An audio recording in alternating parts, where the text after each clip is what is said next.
Yes, welcome back. This is F a Rap Critic. I'm your boy Malik 16 with my special guest. And no, we don't care what people say. Uh, y'all have seen this special guest before. Uh, this is someone who was here when the whole channel had terrible audio. And now, as you can see, we got a little podcast mic for special occasions like this. Shout out to the boy Ricky. But who you be? My name is Ayana, also DJ A-R&B. So It's just DJ R&B.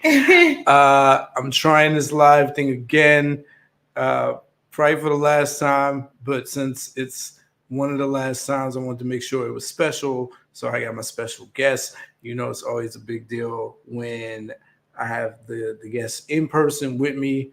And yeah, today is how we're going to execute the part two review of this album, which you see in the background behind us. We're talking about nothing but the classic that just turned 20 years old this year, The College Dropout by Kanye West. This is a continuation of the I Miss the Old Kanye edition of this episode. Uh, we know everybody's talking about Kendrick and Drake right now, so we'll also hold court and make space for that too. If y'all want to chime in, um, historically when I've gone live, I see people dip in and then out, but I want to thank R&B here because she's a big reason why it even looks this way. She did the background. She does the setup. You know, she adds the woman's touch, like because Lord knows I would not know how to do this. So please, if you check in and you see us, join the conversation, make it a conversation. Leave your votes and rankings on each of these dimensions in the chat. Go visit theraproller.com where you could leave your rankings on the album on the first episode of this review, episode 58 with For All Nerds. Shout out to Tatiana and Ben Amin. Check that episode out if you haven't. And I think it's time to shut up and stop talking and just jump into it. This is category 2 where we go over the rap performance on this album. You ready? yeah, Why you look nervous? I don't know. All right. Okay. All right. If y'all did not see the episode that R&B was on first, go check that out. That is our review of the Criss Cross album Young, Rich, and Dangerous during our 96 all-year campaign. All right. First dimension in category 2 is dimension 1, personality and charisma. What can we say? First of all, did you revisit this album? Yes. Okay. How old were you when this album? No, Oh, matter wow. of fact. I almost said it. That's hilarious. She said a lot. Personality. When we think about the many personalities that Kanye has shown us, or the many facets and aspects and pieces of his personality over the years, this is our first introduction to him. What comes through, like he says, as the first line of the first rap song of the album, if this is your first time hearing this?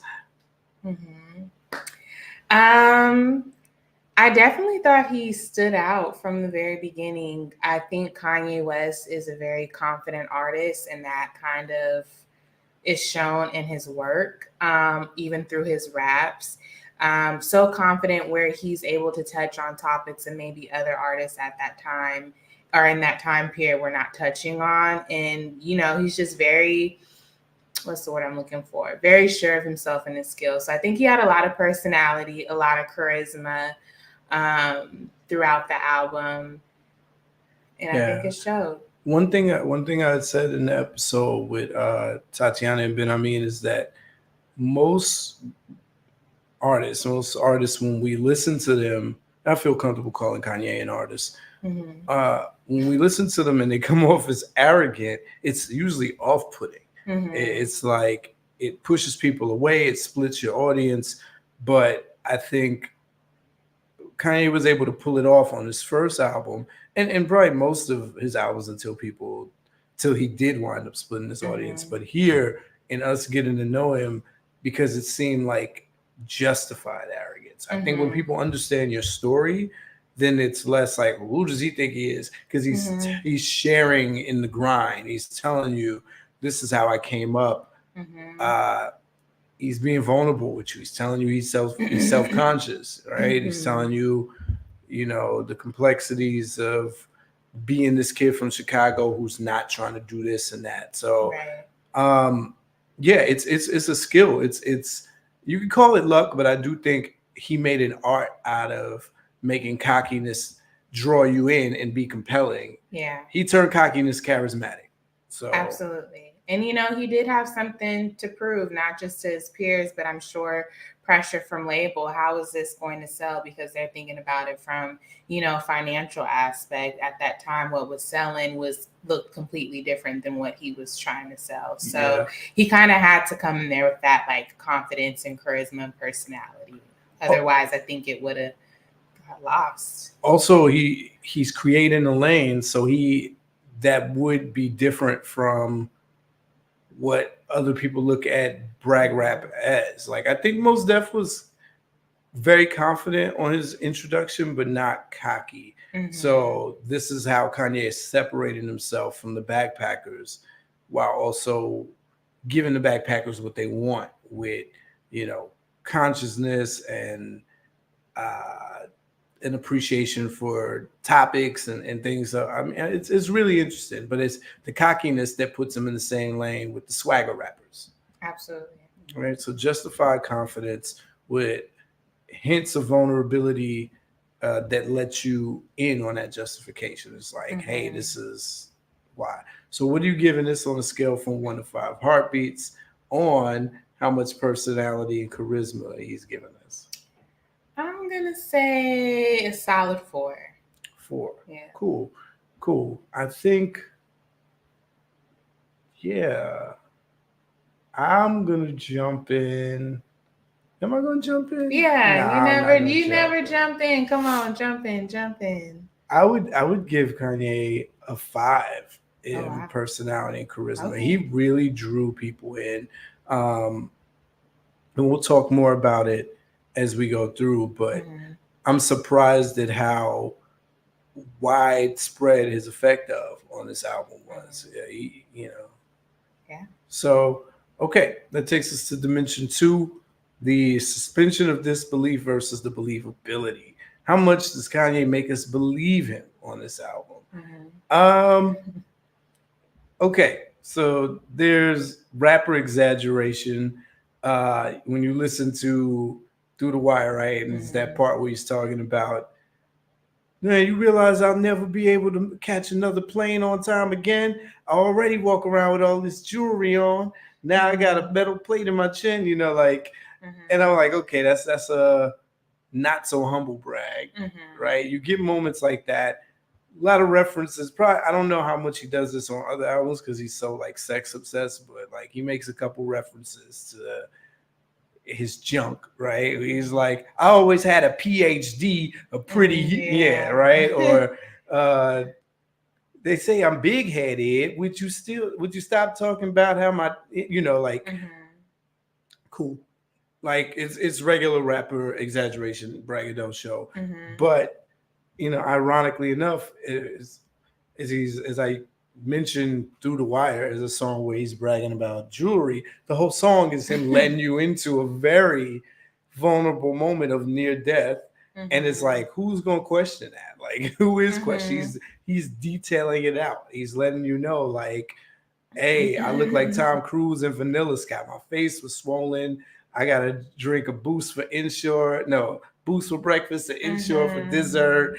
My face hurt. I don't think he's giving you the good, the bad, and the ugly. He's not trying to pull punches, and he does that with everything.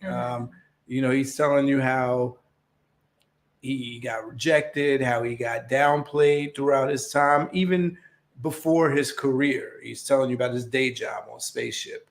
He's telling you about family business on the song Family Business. And at the end, he really, really wants you to know his whole Rockefeller story, his whole journey to being at the point where you're finally listening to this album, you made it to the last call song. He gets everybody in on the story. Like, I had never heard anything like that up until that point. How long is this? Like 7 minutes, 10 minutes? Because like the end alone, he's got people recreating the stories. Like, he's like, yeah. Then they said I wouldn't make it, and he got in the background saying, yeah, I don't think I could ever make it. So he's like determined for you to know the story. And I don't know if he's saying anything outside of the bragging on his junk and his chains that's hard to believe. Did you find anything on here hard to believe? No, and I mean, like, I hate to say, but we don't know if it's junk, if that's if that's a lie or not. It could be true, but I know he was definitely believable. He spoke on his own experiences, and I think, once again, I hate to compare him to some of the other rappers at that time, but I think that's what was sort of like a breath of fresh air. It's like, oh, you can just speak to your own experiences and still get that sort of mainstream success. So everything he said was believable. I don't think there was a song where he overly exaggerated or it was something where like we just couldn't picture him, you know. And he did a good job of like staying. We didn't hear him really talk about getting into fights or, you know, being around the wrong crowd. Like, so the closest he got to is you know, I will be assaulting him. I'm gonna do this to my manager, but he's more capturing the feeling that most of us have experienced at one point or another at a job where we really don't like someone who's in a higher position, right? And we feel downplayed or not valued. That's the closest. Yeah, that's a great point. It's an album that's devoid of violence, like that. It's even when he's talking about women, he's talking to the woman. He's like, hey, let's say me and you get together and do these things. He's not talking from an I perspective, like I get all these girls. He's actually mentioning having his main girl, right? Yeah. In really, again, expository ways. He's saying her name. He's saying her father's name. Like, when I promised that I marry your daughter, you know, or she's a Delta, so she been throwing that dynasty sign. Yeah. Like, wow. Very grounded. And what you said was super important. It's the idea that because he was pioneering this lane, he's creating this lane for the mainstream. I want to be clear about that because it has been said that, you know, there were rappers before him that did this middle road. But I personally think Kanye pioneered this lane for the mainstream and created it because it did not exist.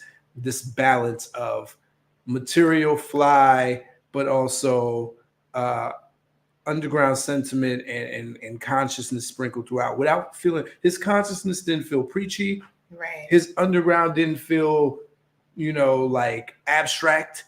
And his braggadocio didn't feel like super luxury rap things that were over your head, like when Drake and Jay-Z rap stuff that doesn't become popular till like a year and a half later and you realize that only billionaires have access to it. Yeah. He was just talking about very reachable, accessible things. Everybody knew what Louis Vuitton was, even if they couldn't afford it. They're like, yeah, that would be some fly stuff to have. It also wasn't the norm to hear underground rappers talking about that. That's more mainstream. So he's blending the two worlds by just being the kid who likes the things that he likes and bringing his toys to the table. With that said, what are we giving for Kanye? Believability? 5. 5. Give him a 5.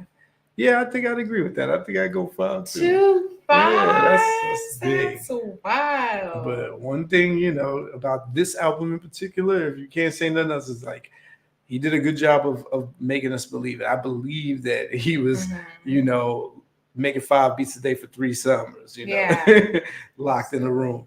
So, okay, that takes us to dimension 3, the delivery and use of voice. Have we heard a voice like Kanye's in the game before then? Not really. Yeah, it's this interesting blend of very clear, projected, but you can tell this is still his regular voice. He's not going into a character. He does, especially in these early years, he's doing that thing with the raspy thing, right? And Thank God I ain't too cool for the safe belt. Like there's a rasp to it that he's trying to add. But I mean, for the most part, you're talking about, and conversations have come now with the Mace influence. He said he's influenced by Mace. The experts look back and be like, oh no, Mace was the biggest. You could hear his flow all throughout there. Um, because it was clear, and because he has this Chicago accent that's really played, like it's a new thing. Most of the time, Chicago accents in rap up to that point sound pretty country, pretty undeniably Midwest, Yeah. except for Twister, who's coming with this fast rap thing. But eh, and the Brat, shout out to the Brat, but it's a different voice than we heard, at least in the mainstream. Man, I promise. I'm so self-conscious. Like it's you could tell this guy's not from Cali. He's not from New York. This is a different tone. What you got to say about his delivery on this album? Shout out to y'all for joining. And I appreciate just the fact that like it wasn't just he used his voice in different, depending on the song. So like you said with All Falls Down, it was a different voice versus some of his other songs, because it can get real easy to have the same voice in each song, and I think that like it's monotonous and it gets boring. And because of the genre that he was, it could have got real boring, and been that boring conscious rap that people talk about really fast. But he used his voice in a way in which I think really worked for him. Yeah, and inflection wise, he knows how to use humor. He knows how to use emphasis on words. He drags them out. One of the first rappers to do the drag out thing like that. Drake took that style and ran with it. Yeah. But thank you, God bless you. Good night, I came. Like he's doing that twangy drag. He's playing with it, which adds to what we were talking about with the charisma and why you keep listening. Because even if you don't like his actual voice, what he's doing gives you enough ups and downs from an audio standpoint, where it's like, oh, I'm gonna keep listening. And so when we think about delivery, being clear, projecting like that, dragging words out, having a new accent, and you mentioned he's using it in different ways on different songs. On Spaceship, you hear him building up. Like first he's doing the sing-songy cadence. After oh, now they love Kanye. Let's put them all in the front of the store. But lock yourself in a room, and then he starts singing. That's another thing. He's not afraid to get melodic with it. From the get-go, Kanye's using every aspect of his voice. And I always say this about Kanye. He's used la la la as his go-to probably every way you could sing la la. If you think about crack music, la la la la la la la la la la. If you think about Last Call, la la la la la la la la la la la. And then you think about Ayana's joint or a DJ R&B joint, la la la la. Wait till I get my money right. And so he loves having that kind of freedom to break into that when he can, and he uses it. And you could tell on a song where he wants to be more grounded in that, and then when he wants to be more free. And where the humor comes in, he knows where to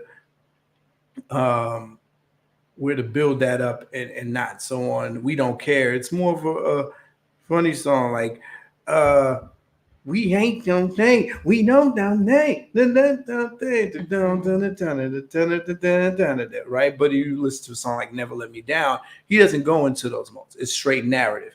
Down like my grandpa when he took my mom to the sit-ins, he's just going. But 2 words, he wants to be aggressive. 2 words, shot out, race me. That's where the rasp comes in. So he's taking you through dimensions of knowing how he wants to manipulate his voice to the best of his ability. Like I know, there's a point on the Just to Get By remix, which he produced. And this is to most people his rap debut. And he says, never let anybody with the power to sign ever tell you ain't got the power to rhyme. They used to tell me, toughen up, put some bass in your voice. They used to tell me, lighten up, put some bass in your voice. And he kind of took from both of those pieces of advice, even though he's joking about it. He did kind of absorb that into his style, and he picks and chooses when he lets it out. Having that said, what you giving this on a scale from 1 to 5 for delivery and use of voice. I give it a 4. 4. Yeah, I think I'll go with 4 too. you know, yeah. That takes us to dimension 4. Speaking of 4, the flow. I think Kanye's flows get overlooked on here. He is one of the first non Bone Thugs affiliated or 3 6 Mafia affiliated rappers to do the 3/4 on a whole song. You know, we've heard them on skits and interludes. We heard them on songs where the rappers are mostly doing sing-songy stuff. But Spaceship was pretty revolutionary and dynamic for its time. In 2004, nobody's doing that for the whole song. Me, I feel like I talk about Brandon Carter on every damn episode, but because this was my rhyme partner for so long in these years where we were students of hip hop, we were dissecting rap. We had learned how to do that style. We were enamored with that style. So we were doing that where we didn't even need to do it. Shout out to Howard. If anybody got those old mixtapes, you will find every mixtape of ours has at least one song where we're doing the 3/4 flow. So for Kanye, GLC, and Consequence to do that on Spaceship, and that be the only song on the album like that where they rap like that, where he raps like that. That's one kind of flow. The other kinds of flows are again, when we talk about when he chooses how much he wants to be wordy and have syllables, and when he wants to be more simple and sing-songy. We Don't Care is more bouncy. He bounces with the thing. This, you know, if this is your first time hearing this, you about to experience something so cold, man. That's an internet, right? But 2 words has a definite pace to it. All 3 of the rappers rap the same way, but because of how they use their voice, they have a different presentation. Most Def sounds like he's trying to start a riot, like he's moving people from the gate. Everybody move! 2 words, America. You know, like with Kanye, like I said, he's doing that raspy stuff, but they're all doing that same rhythm. You could make that into one long verse if you wanted to, because it's even when Freeway comes in, 2 words, AR, don't mean. So these are flows. Those are 3 different flows. We talk about workout plan, he's picking up the pace. 1 and 2 and get that right, or just what he does as the verses go on. Like, come on, girl, your breath sound harsh. Cover your mouth like if you got SARS. Like, it's a faster style, it's a more playful style, but he's bouncing on different parts of that beat than he is on any other song. So, when people think flow, they probably think more like what he did on Get 'Em High, where that song sounds like he was trying to flow more than all the other songs, where it's like, okay, he's rapping. That's like, ooh, I'm gonna kill it. My style is in the pocket like Wallace. I'm upon it. And he's like, ooh, I'm gonna sound like these other rappers that I'm with. And because of that, he's trying some of his most experimental stuff that can come off as a little corny, right? I mean, like alcohol. It's I don't know how well it aged. If you just love that song, then you don't mind because it grew on you. You're used to how it goes. But back then, I caught it as soon as it came. I'm like, okay, he sounds like he's trying to be like, yeah, I can spit. I can do all these wordy things too. Where, wordiness wasn't even the attention grabber on that album, on that song. Common wound up having like the memorable verse on Get 'Em High, because he's pausing. He's doing the opposite, where Talib Kweli's all over the place because he can't flow. So sorry to the Talib fans. It's just he's not on beat at all. And Kanye's trying to be wordy like that. Common is like, get 'em high, dun dun dun dun dun dun dun dun dun. Then he goes and he's doing a pause stop flow. So I thought it was interesting, but what he's saying, he's killing it. Bar, bar, bar. Any other flows you picked up on here? No, but I just think it speaks to him just being able to not only be a rapper, but be his own producer. So it allows him to be creative and switch up the flows in his own projects. So I think that's what really helped him out on this. Yeah. Through the Wire, similar to what he does on We Don't Care, that same Mhm. bouncy. Down, but he was really putting it down. Mhm. But it wasn't about coke and birds. It's more like spoken words, like he's doing that. All right. So there are flows all over this place, not to mention the flows from the guests, like who I was just mentioning. What are you giving this on a scale from 1 to 5 I'm gonna heartbeats? give it a 3.5. 3.5. Mm-hmm. 3.5. I will give Kanye a 4 for his Okay. flows. I think because of the attempts, he's not the most liquid, fluid flower. And like I said, Mm-hmm. it's easy to overlook this because we think more about the songs Mm-hmm. and the effect of it. Right. So yeah, I'll go with 4. It takes to dimension 5, the wordplay and bar intent. Now, as far as what's being spat on this, Mm-hmm. I mean, I'm gonna refer to my favorite song, "All Falls Down," when he's like, "Pass that for safety." So I think the wordplay and bar intent was real clever on this project. I thought he did a really good job. Once again, coming from a place where people did not even view him as a rapper. So I'm just like, okay, you low key like showing out. You showing them that I can rap. I do have wordplay. You know what I mean? yeah. So. Now I know there's arguments that this is one of, I guess, I guess there's arguments that Kanye has always had some help with any of his albums, right? You trace this back, Mm-hmm. you're gonna hear the influence of the pen of Consequence, Ron Fest, GLC. But this is probably the most pure Kanye project because I think from this point on, it's just a lot more hands involved in his album. So even if that means from the first album he had help, so be it. What came of it is definitely a product of how Kanye thinks and what he wanted to display, right? So we take Jesus Walks, and famously Ron Fest helped him co-write it years before this album even dropped. But I love the blending, and it kind of is the Jesus song to end all Jesus songs. He said everything that you want a rap song to say about Jesus that's not a gospel rap song. I'm sure there's hella gospel rap. It sounds funny saying hella and gospel in the same sentence. I'm sure there's hecka gospel rappers out there that have found way more creative and nuanced ways since the song to talk about Jesus, because that's how they make their whole living is finding new different ways to talk about Jesus. But for a mainstream song that broke the mold to come out, he covers all the bases. He acknowledges that there's parts of this conversation that would be even more controversial than just making a song itself. So he says, now I'm not here to debate his physical features.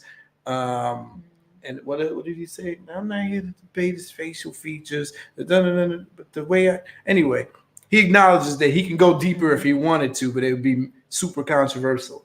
And he says, because he knows it's controversial, and he's like, well, they said you can rap about anything except for Jesus. Well, if this take away from my spins, which probably take away from my ends, then I hope it takes away from my sins to the day that I dream about. Next time I'm in the club, everybody's singing out like, and that's what literally happens. So there's like prophecy as you're talking about a prophet. It's just like, listen, man, there's bars in there, and he's acknowledging everything, and he's touching all the bases of just like he's referencing biblical passages, famous ones, right? Hear ye, want to see thee more clearly, or I walk through the valley of the shadow, walk through the shadow of the valley where death is. Or did he say it backwards?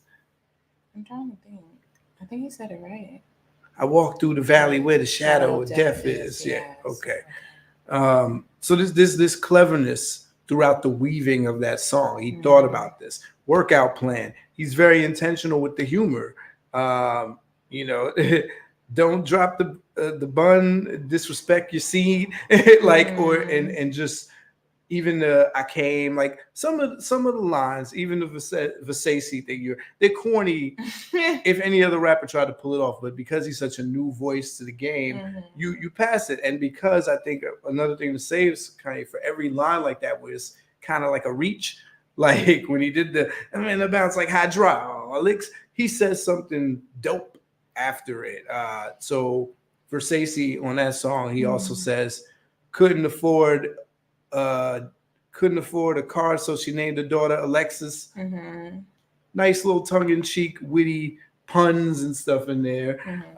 That's wordplay. Whether it's like you consider that beta level or top tier, it's somewhere in there. It required more thought than just saying it straightforward. Um, what they do on 2 words is brilliant writing. It's like a writing prompt challenge. Most people would not be able to deliver that as simple as it sounds. If I gave a classroom that writing prompt, hey, make this 16 bar verse, but you can only use 2 word sentences, and you have to keep the rhyme going. Like, you realize how genius that really is. I think every now and then they deviate from it towards the end of the verse. I think by the end of most verse, he might add a few more syllables and words in there. Same thing with Kanye. And now basically, no, now we get racially profiled, dipped up, that pimps up and holds down. Another thing Kanye does, he makes a lot of references to things that are familiar to the listener. Something I mentioned in video 1 is this idea of we talk.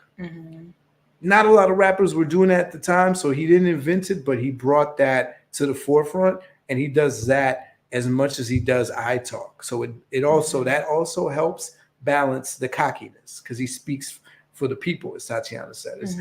From the very first song, it's called We Don't Care What People Say, and he's rapping about black things or hood things. He's like, we put our clothes on layaway, then come back. Then we spend we claim other people's kids on our income tax. We do this, we do that. And that's been Kanye's entire career.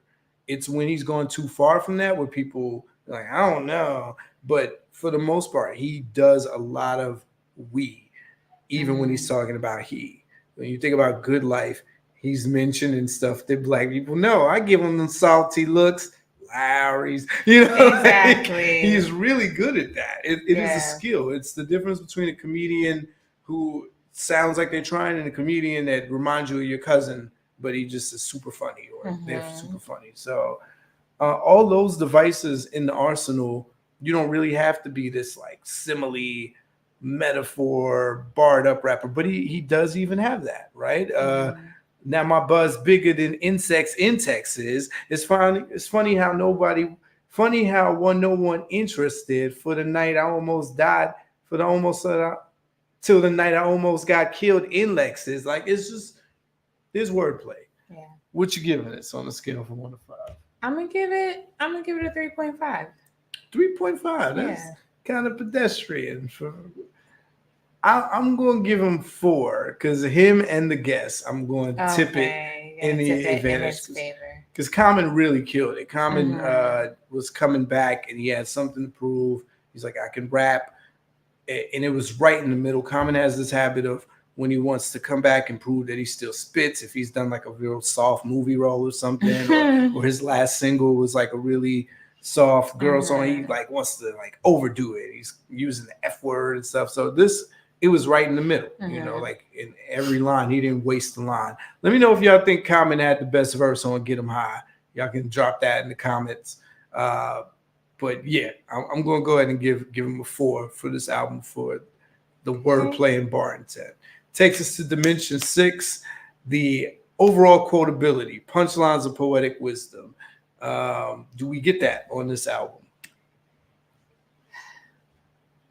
I'm going to say yes, because once again, going back to All Falls Down, I feel like at some point, especially at least for girls, we all had this single Black female addicted to retail in our bio somewhere, in our username somewhere. So I definitely think that there was some quotability that we all took from that first album. Yeah. When I think about punchlines, I mentioned, his attempts at it, on Last Call, he talked about the Miracle Whips line, the mayonnaise. He's got them. It's just not his calling card because they're very obvious. He's putting them out there for you to catch them. But just the fact that he's able to utilize that in with some of the other things. Common, his verse on Get 'Em High, lots of punchlines. Jay comes in, has a couple. Jay at this point, because it's off the Black album Retirement, Jay doesn't really have to have all these clever.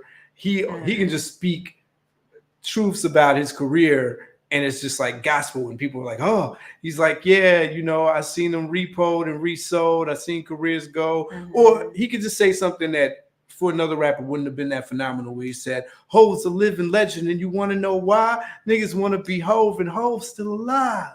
That's not a mic drop for most people. We just got through hearing Kendrick like go in, and you know, but then coming off of that, that was the bar of all bars. It's like, oh, you could say it and you could back it up. That is a bar. That is a fade to black moment there. Absolutely. And we have someone who says the new workout plan to them was super catchy. And I absolutely, absolutely agree with that. Yo, Mari in the building. What up? What up? Oh yeah, Mar. Kanye is like one of his favorite folks. So me and Mar tried to do my beautiful dark twisted fantasy review one time. So we got to jump back on there and try to get that. But yeah, for the comment on the workout plan, we were just talking about that in episode 1, how that's an unappreciated song because it has 3 movements. It goes into 3 different beats, and by the end, it's a whole Chicago juke joint. Not juke joint, but juke song with the soul clap and the vocoder and GLC kind of guiding people through it. But there's lines on there. There's lines, even the talking parts are lines, right? She's like, thanks to Kanye's workout plan, I got myself a baller, and I'm done with Ray Ray's broke like, and then the country goes like, I rode the plane. Most importantly. Because, you know, people was in them BBLs. It was like new workout plan. Yep. So, yeah, quotability. Even. Damn, was that the beginning of the BBLs? I don't know if it was the beginning. I think BBL started to trickle in afterwards, but they started to still refer to that part. Well, actually, I don't know when BBLs came on the scene. When I noticed it, it was like 2015. Keep in mind, everything that becomes popular started exclusive first. So he was probably talking to the rich girls who could afford it before it became Dr. Miami or go to DR and get it done, and everybody could afford it now. So he was probably ahead of the game with that. But yeah, quotable wise, when we talk about similes, punchlines, who else used punchlines on this album? Who were the other guests? Not GLC and Consequence, because they were kind of just talking about their lives on Spaceship. I don't think anyone on Soul Jams really used punchlines like that.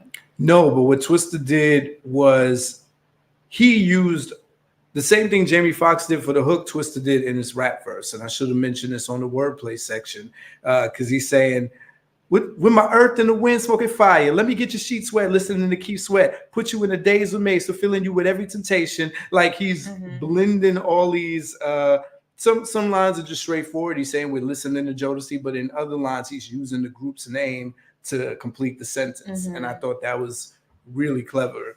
So yeah, that's you get true. him. Okay. Freeway didn't do punchlines. Freeway just kind of talking about, I put in a clip, you know, like it's just that kind of rap. Ludacris, he was on this one too, right? Ludacris was, but all Ludacris did was that hook. Yeah, and okay. So boy, we talked about how that was one of the lowest songs with the weakest. He phoned that in. When we talk about phoned in. Yeah. Call a friend. Yeah. Shout out to JP. JP, I don't know how to pronounce your last name, so I'm not gonna butcher it. I'm real important. I'm real serious on getting people's names right. So thank you for rocking with me and DJ R&B here. Don't be afraid to leave your rankings in the as soon as I shouted them out, he did. Well, shout out to everybody on the check-in. But all right, that takes us to Poetic Wisdom. I think even what you was talking about, single black female addicted to retail, there's gems here, right? He's not preachy, but he's giving you these life things. When he raps on Family Business about he wishing he could break his uncle out or his cousin out from the jail, and he's like, no matter what they said, we never take sides against the family. Something to that extent, like that's the sentiment. The things he said about his grandfather taking his mom to the sit-ins back during the civil rights. And he's like, with that spirit, how could I not be the way I am? And I'm like, oh, these are deep statements. Even when he's saying, you know what the Midwest is, young and restless. You know, like he's in the thing about the cops saying these things. He's like, you did this. What's the basis? His commentary on stuff is brought in relatable, humorous ways where he's sprinkling so much depth in it that you don't realize it's deep. Where other rappers are preachy about it, you have to rewind it back and you're like, oh yeah, he really said that I spent $400 on this just to be like, nigga, you ain't up on this. Those kind of statements do more for the casual hip hop listener than someone who's like Chuck D in it. We urge the merge, the brothers and sisters. It's like, instead of it being rhetoric, it gives you probably more room to reflect. I've reflected more on the things Kanye said on this album than some of the stuff that Mos Def has said. Oh wow. Okay, maybe not Mos Def. Give me another, maybe Common. Yeah, maybe more than, I don't know, but insert your knowledge rapper and you know you'll probably have more that you took away from here. Yeah. And so on the quotability, this album still quoted to this day. There's people who live by Kanye quotes. What are we giving this? I'm gonna give it a 4.5. Yeah, I'll give it a 4.5 too. Yeah. I was just about to say, yeah. Dementia 7, the concepts. You can make a case for this being a concept album. I don't think it really is. I think there was a point to have a concept, and somewhere it got lost in the sauce. I think even with the intro, right, the concept was for Kanye was to speak to college students and motivate them as they're about to graduate. But I don't really know if that's what. Am I listening to it? Okay, maybe take that part out. Man, if you were in college when you were listening to this album, you would be like, what am I doing here? He went so hard against college throughout the whole album that there's 3 skits dedicated to, I'm going to get my degree. Then I'm going to be somebody. And then, I might be 80 years old when I'm done paying the debt. Like, he was taking shots at the institution of college the whole time because he dropped out of college. Okay. And for me, man, this album, if I hadn't already dropped out before this, this would have been leaned me towards that direction. But what it did, since I had just dropped out of college, this validated it. I felt like, yeah, nigga, can't tell me that I'm F school too. Okay. Yeah, that was definitely because he was like, here you have somebody telling you that, or the line on School Spirit that really got me, because I was working at Ruby Tuesdays at the time, and he said, back at school when I hated here, went to Cheesecake. He said this nigga graduated at the top of his class. He went to Cheesecake. He was a waiter there, and I'm like, that's how I felt, because the people I did see graduating in 2004. Shout out to the class of 2004 at the real HU. The real HU. Oh, you ain't got nothing to say to that? We did kind of go hard on the Institute in episode 1, so. It's okay. Hampton will and for always be number 1. So, so yeah, we the people I did see graduating were doing these menial jobs just like me. So I was like, what's the point? And this dude got famous taking this path, and I'm on this same path. Oh yeah, we lit. We good. We going full speed on the F college. We don't need college thing. But there's not enough material on here that weaves that theme together. Right. It starts off with the Kanye, Mr. West, and that's it. And until you get to the song School Spirit in those 3 skits, you don't really hear any mention of school or anything like that. So songs that are concepts themselves, I think Workout Plan is super conceptual. Yeah. It's a brilliant concept. It's like this satirical gold diggers anthem in the form of, Jim working out to get the person you want, but the plan also working out. It's a playoff. It's a playoff for a few things. What's another conceptual song? Well, mentioning what you mentioned earlier about Twisted, do you think that makes Slow Jams a conceptual song? Absolutely. Okay. Yep. Because the whole thing, the theme of the song is setting the mood, toning it down a little bit, and they do it over a song that's supposed to mirror that feel. It's a lighter concept than Workout Plan. Workout Plan goes deep to try to make its point, and then I would also say not Never Let Me Down, not School Spirit, not Two Words, not Self-Conscious, Spaceship. I was just about to say, I don't know. Get 'Em High. It was just in my head. I'm gonna feel so stupid in a minute. You wanna get the track list. Pardon us, y'all. Quick brain fog. Never Let Me Down.